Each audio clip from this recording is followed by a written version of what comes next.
Dan untuk masuk Islam kemarin saya tidak ada hitam di atas putih. Karena itu dengan segala hormat pihak di Bali sini, pihak KUA juga menyarankan untuk saya masuk Islam kembali. Untuk menegaskan, untuk memastikan dengan saksi-saksi yang ada. Kebetulan dari keluarga berkasta dengan adat istiadat yang kental di keluarga. Kebetulan itu pertama saya punya teman beragama Islam waktu SD. Dan Hmm. alhamdulillah sampai sekarang sih masih nyambung silaturahmi. Banyak hal-hal yang menarik yang saya yang temukan awal-awal karena saya mayoritas Hindu di Bali. Kemudian saya mempunyai teman Islam. Banyak hal-hal yang ya saya senang melihatnya dan saya merasakan sesuatu yang hangat di sana, terutama di keluarganya.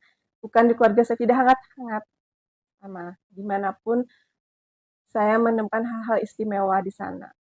Kemudian hal itu biasa saja. Kemudian saat saya kuliah, dulu pernah sebentar kuliah di Jogja. Di sana saya dipertemukan oleh teman. Nah, saat itu ada saat liburan dan tidak mengharuskan saya harus pulang ke Bali. Nah, teman saya itu mengajak saya, yuk pulang ke rumah saya, gitu ceritanya. Nah, di sana lumayan 2 minggu di sana saya memperhatikan kebiasaan keluarga tersebut, bagaimana keakraban dia dengan orang tuanya, bagaimana mereka memecahkan masalah dalam keluarganya. Memang yang saya rasa jauh berbeda dengan apa yang saya rasakan selama ini. Kemudian saat libur selanjutnya saya main lagi ke sana dan saya bilang, Bapak, kalau saya masuk Islam boleh nggak? Saya bilang gitu sama si bapak itu, bapak dari teman saya itu. Hmm. Boleh, Gek, tapi dipikirkan dulu. Karena ini menyangkut hal besar, tidak untuk sesaat. Dan sekarang bapak tidak bisa terima itu. Main-main aja di sini, anggap bapak sebagai keluargamu. Itu katanya beliau. Kemudian saat liburan lagi, saya main ke situ. Saya bilang, Bapak, boleh nggak sekarang saya masuk Islam? Kenapa? Saya udah mantap sekarang. Kenapa? Pertanyaan itu terus sama beliau. Begini aja, Ge. Waktu itu saya dipanggil Ge sama bapak. Saya bapak ajak ke temannya bapak yang merupakan salah satu yai di sini. Ini saya diajak ke sana dan tidak langsung diislamkan waktu itu. Didudukan, kemudian diceritakan. Intinya seperti ini. Kalau saya islamkan sekarang, nggak bisa. Tapi uh, bagaimana? Apa yang bikin kok mantap untuk masuk Islam? Ya. Saya belum ada sesuatu yang bisa memasukkan Islam kayak sekarang. Gini aja, Gek, kalau Gek sekarang pulang, kalau nanti malam mimpi, nah biasanya sih mimpi itu ada yang ditaruhin mukena kah, apa, pasti ada tanda gitu ngomongnya. Kalau memang ada tanda, Gek kesini, nanti saya Islamkan langsung, gitu ngomong beliaunya. Hmm. Akhirnya saya pulang juga waktu itu ke rumah bapak itu. Kebetulan malam itu benar saya mimpi. Saya mimpi itu berjalan naik seperti gunung di atas pohon ada, maaf saya paling takut dengan pocong. Takut Hmm. sekali. Tapi ini pocongnya tuh kafannya putih bersih, senyum sama saya. Duh, Hmm. nggak ada rasa takut di situ. Kemudian ada pintu terbuka di sana. Saya melihat ada sosok laki-laki tapi cantik. Dibilang cantik tapi dia laki-laki. Nah, itu mimpi saya. Kemudian besoknya, kebetulan habis asar, saya ke situ. Saya sampaikan mimpi saya. Yang pertama ditanyakan dia, sudah ada izin dari orang tua. Tentu saja tidak akan ada orang tua akan mengizinkan anaknya untuk berpindah agama. Karena itu saya bilang, ini pilihan saya mau masuk Islam. Bapak bisa bantu saya. Karena saya maaf waktu itu saya tidak ada adab. Saya belum tahu adab dengan yai atau ustadz atau saya belum ada. Jadi saya bicara polos aja dengan beliau. Akhirnya saya disyahadatkan oleh beliau saat itu juga, kemudian dihadiahkan Al-Quran dan diberi nama oleh beliau Dewi Mahmuda. Itu ceritanya. Kemudian alhamdulillah saya dipertemukan juga dengan uh, almarhum suami. Kebetulan suami saya baru saja meninggal. Saat menikah di sini ada suatu perdebatan karena saya di sini adalah uh, untuk Islam minoritas di Bali. Dan untuk masuk Islam kemarin saya tidak ada hitam di atas putih. Karena itu dengan segala hormat pihak di Bali sini, pihak KUA juga menyarankan untuk saya masuk Islam kembali. Untuk menegaskan, untuk memastikan dengan saksi-saksi yang ada di sini kalau saya benar-benar masuk Islam. Demikian. Masya Allah, jadi menarik sekali ya teman-teman bahwa perjalanan beliau mengenal Islam sudah lama dari beliau bertemu dengan teman beliau waktu SD. Itu pertama kali beliau mengenal Islam dan menemukan keindahan praktek-praktek Islam di keluarga temannya. Jadi kalau boleh tahu nih Mbak, kan tadi ada proses dari SD sampai ke mahasiswa. Kalau boleh tahu kan biasanya kita dari keluarga yang religius itu diajarkan untuk beribadah dengan cara Ya, agamanya masing-masing. betul. Mulai ada gejolak dan gelisah, kenapa ya kok saya tertarik dan akhirnya ada bisikan dalam hati dan jiwa kita itu untuk pindah itu mulai kapan? Biasanya kan kalau anak SD, anak kecil mungkin ikut-ikut teman. Iya, betul. Tapi kan ketika kita semakin dewasa, kita juga pasti didoktrin sama keluarga Betul. dan para pemuka agama di agama yang sebelumnya, itu kan seakan-akan tidak semudah itu, Betul. gitu. Kalau boleh tahu pergumulan hati Mbak Dewi itu untuk kemudian kok kayaknya saya mau masuk Islam itu kapan sih Mbak? Yang paling saya rasakan saat pengen masuk Islam itu ya waktu zaman kuliah itu, karena Mm, saya kuliah di Jogja, yang mm, di sana adalah mayoritas adalah Muslim, di mana di sana saya, mohon maaf, saya sering nyuri-nyuri tempat kalau misalnya ada kajian atau apa. mm, Jadi saya di sana mendapatkan filosofi lah, nasihat-nasihat yang bisa menenangkan hati saya. Demikian. Dan mm, mungkin supaya eh, tidak bersifat menyinggung juga. Dulu saya sangat menyukai pelajaran agama Hindu. mm, Saya baca kitab Bhagavad Gita dan eh, juga pokoknya kitab-kitab tentang agama itu. Dan saat itu belum kayak zaman sekarang yang YouTube itu bisa share tentang ilmu-ilmu agama Hindu. Tidak seperti dulu. benar-benar. Masih sosial media itu masih belum. Tidak Jadi seviral iya sekarang. betul, tidak seperti sekarang. Jadi kita hanya lewat buku saja mencari informasi, kemudian memang pelajaran agama yang dari kelas SD sampai SMA kemarin. Mm, Dan itu jujur bagi saya masih haus, mm, mm, terbatas bagi saya. Karena perbedaan agama dan istiadat betul. yang apa yang tercantum dalam Weda itu yang sebenarnya ada di agama, Mm, yang sebagian besar, mohon maaf sekali, yang saya perhatikan di Bali ini mm, lebih kental adat istiadatnya.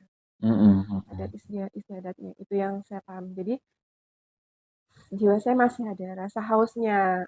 Eh, bagaimana, bagaimana saya harus bersikap, bagaimana cara saya harus menangani suatu permasalahan.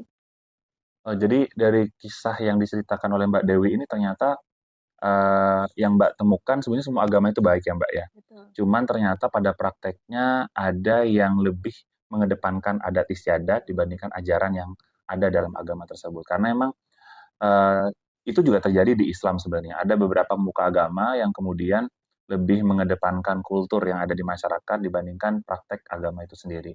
Jadi ini juga pelajaran bagi kita semua untuk bisa memilah dan memilih mana yang jadi adat istiadat, mana yang jadi nilai-nilai agama itu sendiri. Nah ini sebuah kisah yang inspiratif bahwa semenjak kuliah di Jogja, Mbak Dewi itu punya keinginan kuat untuk ikut kajian-kajian, memperdalam ilmu-ilmu agama lain dalam rangka untuk memperkaya diri. Namun ternyata dari mengikuti kajian-kajian itu Mbak Dewi menemukan hidayah gitu. Kalau boleh tahu turning point, titik akhirnya Mbak Dewi itu oke, saya mantap memeluk Islam itu di mana Mbak? Apakah dari kajian kah atau ada sebuah kejadian khusus kah atau ada hal-hal lain yang mungkin bisa kita tangkap dari cerita Mbak Dewi? Ini sebenarnya dari cerita masa kecil dulu sih, Mas. Hmm. Tapi percaya nggak percaya karena kita di sini adalah apa namanya ya, mitos dan fakta. Oh iya, iya betul. Mitos dan fakta. Hmm. Kebetulan saya dan ibu itu katanya wetonnya sama. Hmm. Wetonnya sama, kemudian harusnya katanya orang tua, katanya lagi nih mohon maaf, Hmm. saya harusnya dari kecil udah dibuang katanya, supaya tidak bikin keluarga itu panas. Hmm. Tuh. Kenapa Mbak?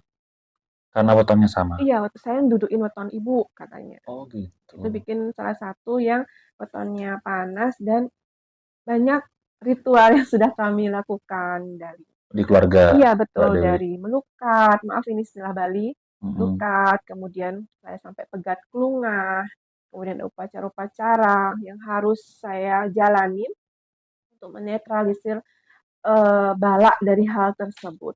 Demikian. Hmm.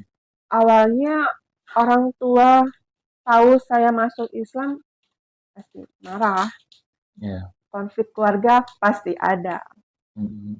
Tapi di saat orang tua saya, keluarga saya mulai paham bahwa mungkin ini jalan alam, mungkin ini caranya untuk memisahkan saya dan ibu saya. Walaupun dekat, tapi kita sudah beda prinsip, beda jalan.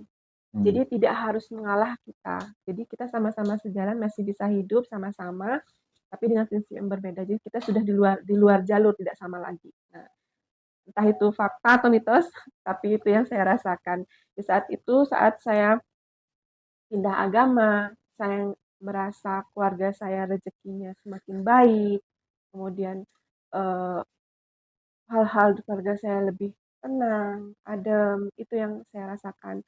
Walaupun pasti banyak masalah konflik yang kami lakukan, tapi insya Allah ada jalannya. Lebih ringan yang kami rasakan. Hmm.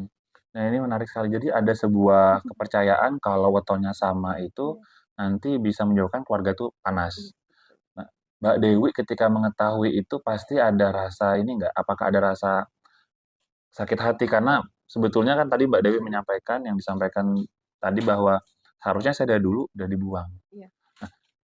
Ketika Mbak Dewi mengetahui itu, apa yang Mbak Dewi rasakan? Besar Awalnya sih, dengan kepercayaan dan keyakinan iya itu. betul. Saat itu yang saya rasakan, saya bahagia. Bahagia itu apa? Ibu saya nggak ngebuang saya. Oh iya betul, alhamdulillah. Saya bahagia. Ibu saya nggak buang saya. Ibu saya Hmm. sayang sama saya, gitu. Hmm. Dia mempertaruhkan apapun untuk melindungi anaknya. Itu yang saya rasakan. Tapi semakin tumbuh besar dan apa, kayaknya nggak bener nih. Hmm. Pokoknya saya kalau sama ibu bertengkarnya tuh nggak bisa langsung akur, pasti dalam bertengkarnya. Terus panjang gitu, lama untuk menyelesaikannya. Apakah ini maksudnya itu? Tanda kutip itu kembali ke saya. Kemudian sebenarnya tidak diungkit-ungkit oleh aji saya, itu panggilan untuk ayah di Hindu. Hmm. Tapi setelah saya nikah, kebetulan saya sudah pindah agama, saya nikah, mungkin orang tua sudah mulai bisa menerima keadaan saya, bisa duduk untuk berkomunikasi bersama. Beliau bilang seperti ini, ya mungkin ini jalan G-nya. Yang penting ibu selamat, G juga selamat. Mungkin ini jalannya. Itu saja yang dikatakan oleh Aji. Tapi namanya seorang ibu masih sakit hati. Pasti ngomong seperti itu. Iya, iya. Tapi tetap dimanapun G berada di agama yang mana itu intinya tetap sama-sama. Baik.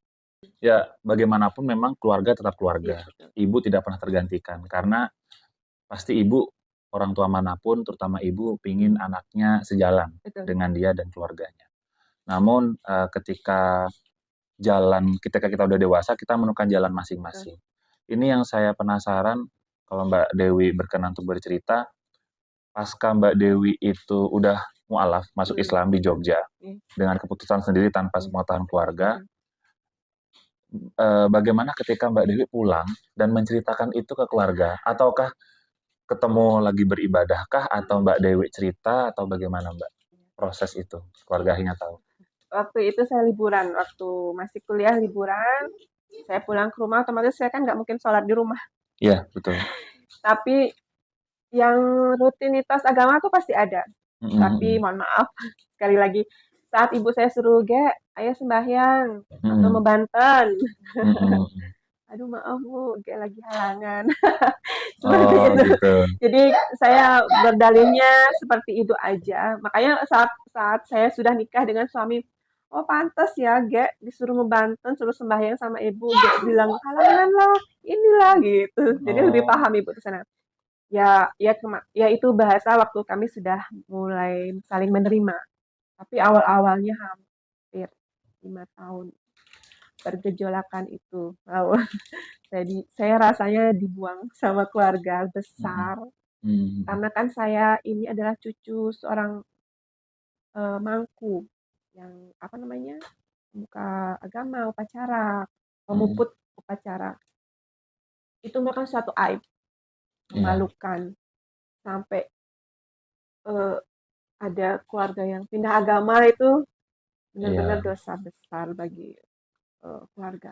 Jadi saya sempat ya, dibuang oleh keluarga, kemudian dikucilkan oleh keluarga besar. Tapi alhamdulillah, alhamdulillah orang tua saya mulai mungkin mulai penasaran kenapa sih anak saya yang mohon maaf Mhm. diterjang ekonomi, istilahnya kan eh, dilepas semuanya, dilepas semuanya. Putus Iya, ekonomi, iya sekolah betul, juga sempat akhirnya betul, putus betul sekali. kuliahnya. Dilepas-lepas semuanya benar-benar saya sama saat nikah sama suami itu dari nol. Bener kata orang ridho orang tua itu berpengaruh sekali. Saya kerja apa rasanya nggak ada yang benar. Pintu rezeki itu rasanya tertutup. Nggak ada yang benar jalan. Mhm. Tapi semenjak eh, apa namanya mulai ada komunikasi, eh, orang tua mulai berbicara sama saya. Oh dulu tuh sama sekali ketemu di Mhm. jalannya apa enggak? Di sana akhirnya mulai ketemu jalan saya. Mhm. Saya mulai ngajar. Waktu itu saya belum jadi guru TK, saya masih Mhm. freelance. Mhm. Karena saya di sini hobinya melukis, Mhm. kemudian saya dilatih otodidak di rumah sama orang tua, walaupun saya tidak mengenyam kuliah seni, Mhm. tapi kami keluarga eh, untuk seninya lumayan. Jadi bisa untuk berbagi dengan teman-teman, dengan Mhm. Mhm. saudara. Ya, jadi mualaf pertama kali itu tahun 2005. 2005. Setelah itu kembali ke keluarga untuk menyampaikan bahwa Mbak Dewi ini udah mualaf itu tahun berapa? Apakah keluarga ini tahu ketika Mbak Dewi menikah atau tahu sebelum menikah? Setahunnya setelah menikah. Setelah menikah. Setelah menikah. Kenapa setelah menikah? Kalau kalau tidak ada insiden ini, mungkin tidak akan tahu. Berarti Ada tertutup rapat insiden, ya iya. karena ada insiden Sebenarnya menikah. ada insiden. Insiden itu seperti ini. Mhm. Karena saya itu saudara 5, Mhm. laki-laki satu, sisanya perempuan. Mhm. Dan saya perempuan tertua di keluarga. Mmm. Insidennya apa? Saya dijodohin. Saya Oh. dijodohin itu. Awal itu ibu mengutarakan keinginan gitu. Mhm. Ya ini loh kakaknya Aji kan belum punya anak dan sudah waktunya itu ada yang membantu di sana. Mmm. Ya diminta anak ya di sana. Seharusnya dari bayi saya udah diminta sama beliaunya, cuma karena ibu masih masa sih bayi semerah ini aku serahkan kan Iya seperti itu. iya iya. Kakaknya itu saya bergejolak, enggak, saya nggak mau, saya nggak mau ada ibu lain selain ibu saya ini. Iya iya. Sebenarnya emosi itu aja sebenarnya. Saya nggak mau ibu yang lain. Saya nggak mau dijodohin. Saya bilang kayak gitu. Mhm mhm. Akhirnya di sana terbongkarnya sayanya beragama Islam. Gimana proses pertemuan sama suami? Kebetulan kan suami itu kakak kelas dari SMP. Oh, SMP, SMA, kemudian kita pisah dari saya kuliah. mhm mhm. Kita pisah. Di sana pun sebenarnya ya ada yang deketin saya, ya semua muslim, Iya, seperti itu. Makanya kenapa saya harus mencari yang lain, kenapa saya harus membuka hati lagi, sedangkan ada yang lebih tahu saya. mhm mhm. Ambil saya sekarang tidak sama sekali. Bilang Itu. ke suami? Iya, Akhirnya suami bilang akhirnya gimana? tunggu dulu. Nggak ada tunggu-tunggu. Ambil sekarang tidak sama sekali. Karena saya sudah pergi dari Jogja. Karena orang tua sudah meneror saya. Kamu di mana? Mau dibalik, bawa pulang Bali. Mau Mhm. dihinduin lagi. Iya iya Gitu. Jadi kalau saya nikah, apa kan pasti nggak bisa. Nah, iya. itulah konflik sebenarnya yang Mhm. eh, yang harus ya saya skip lah istilahnya karena itu Mhm urusan mhm mhm. keluarga. Iya. Mm-mm. Kalau boleh tahu Mbak, gimana sih, perjuangan Mbak pasca meluk Islam? Kan setelah meluk Islam itu keluarga sudah cut semua Iya, saluran, apapun betul, itu betul. salurannya. Dan bahkan bisa dibilang sudah tidak lagi diakui karena udah berbeda prinsip. Secara keluarganya Mbak ini adalah tokoh dan kasta yang tidak main-main di agama Mbak. Nah, pergejolakan yang terjadi dalam diri Mbak dan suami itu apa yang buat Mbak itu bertahan dan buat Mbak itu terus berjuang di jalan Islam? Karena saat saya masuk Islam itu, saya sudah mualaf, saya mau dijodohkan, tapi saya menentang itu semua. Keluarga besar otomatis kan bergejolak. Mhm mhm. Saat saya benar-benar, saya sudah masuk Islam. Kemudian bude saya nelfon saya. Gak tahu apa yang gak lakukan ini adalah dosa besar. Paham. Ini dosa besar. Ayo pulang. Masuk Hindu lagi. Enggak. Saya bilang, kenapa? Tiade, maaf saya manggil bude saya Tiade. Tiade bilang saya sudah keluar agama Hindu itu sudah dosa besar. Kenapa saya harus kembali sedangkan saya di Islam sebagai bayi baru lahir? Enggak gitu. Mhm. Enggak. Saya enggak mau ke sana. Saya enggak mau balik lagi ke agama Hindu. Saya enggak mau dosa besar di kedua agama ini. Mmm, Jadi basah, panas, dingin. Katanya aji saya saat marah. Jika itu memang pilihannya kamu, jalani. Tatain pedidi, bahasa Balinya. Tatain pedidi, panas, dingin, melah, luwung, pedidi. Nah, itu bahasa yang pesannya aji saya saat saya ketahuan agama Islam. Jadinya itu yang saya pegang. Di agama sekarang, aku baru lahir nih baratnya. Aku nggak mau buat dosa besar lagi seperti yang kemarin. Itu yang mhm bikin saya setelah nikah sama suami, saya nggak merengek-rengek pulang. Nggak. mhm Apalagi saat itu kebetulan, mohon maaf saya juga belum potong gigi. Saya belum melengkapi semua hutang orang tua. Katanya kalau orang tua belum potong gigi anak itu masih punya hutang. Saya bilang, enggak bu, ibu udah lunas. Ini kesalahan saya. Gitu. Tidak, saya tidak mau potong gigi. Kalau saya potong gigi otomatis saya ke Hindu lagi. Saya mhm. cukup di sini aja. Apapun hutang ibu ke saya yang dulu menurut agama kemarin sudah saya anggap sudah lunas. Yang penting satu, saya minta doanya, ikhlaskan saya di sini supaya saya bisa benar berjalan di agama yang sekarang. Itu aja perintah saya.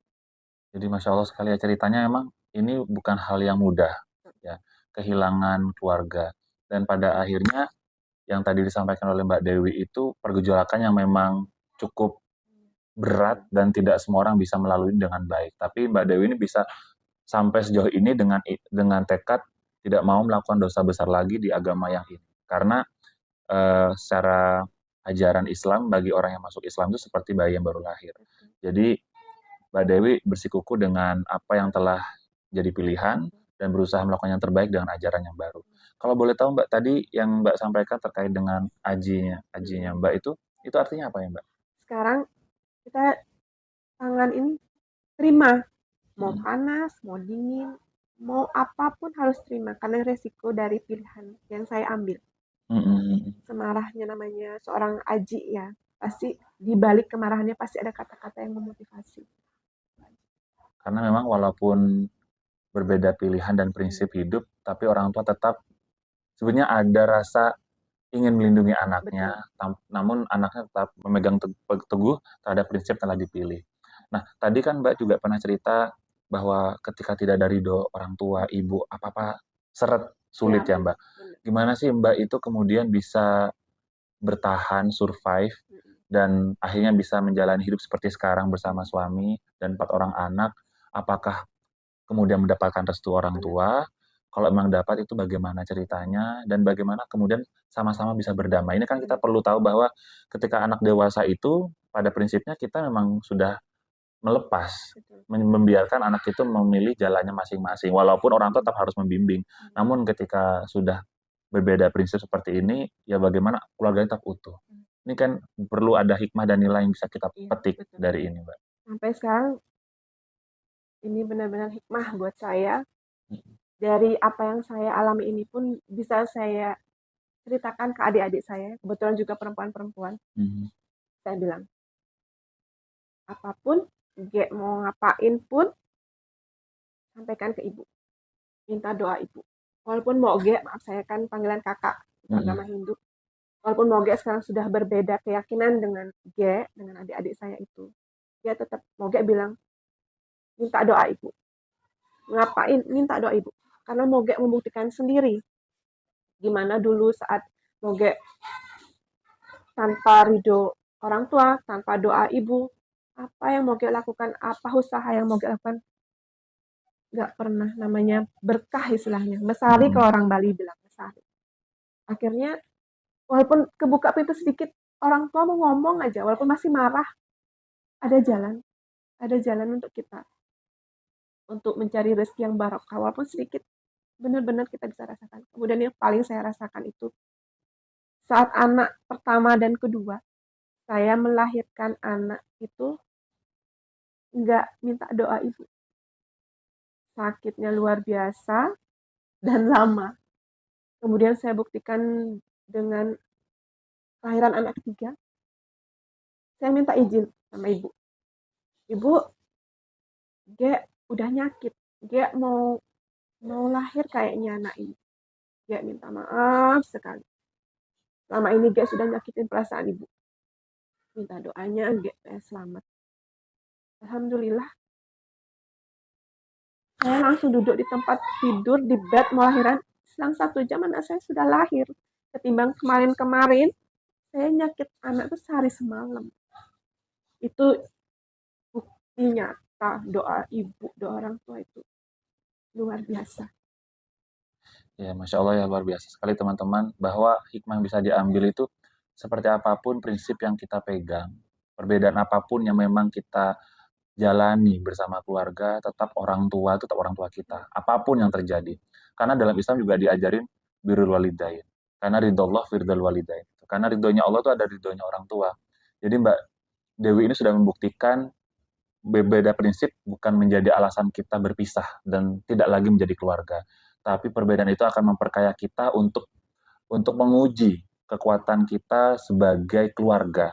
Bahwa apapun yang terjadi, jangan sampai kita itu tidak berbakti kepada orang tua dengan cara yang berbeda mungkin, dengan cara yang mungkin tidak sesuai ekspektasi orang tua, tapi teruslah berusaha untuk berbakti kepada orang tua dengan cara terbaik yang bisa kita lakukan.